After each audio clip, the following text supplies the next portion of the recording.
tiesiog mes nepasiruošę esam kasdienybėj tiek laiko vieni kitiems. Čia yra turbūt didžiausia problema. Ne? Kad mes pamiršę esam šitą temą kaip esminę santykių problemą. Kad mes visuomeniai nesam skatinami ar taip mokyklose nemokina to emocinio intelekto, kaip sutart santykyje, kad tos kalbos yra būtinos. Man asmeniškai aš niekur toli nenueičiau be tų pokalbių. Man atrodo, čia santykių pagrindas yra pagrindų pagrindas.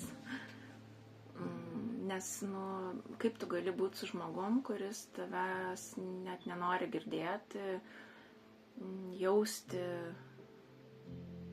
suprasti tavęs, tavo vidaus, tavo vidinio pasaulio.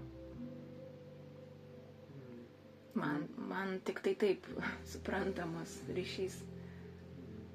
Tai va, man svarbiausia, kad tu mane nori, pavyzdžiui, girdėti, išklausyti.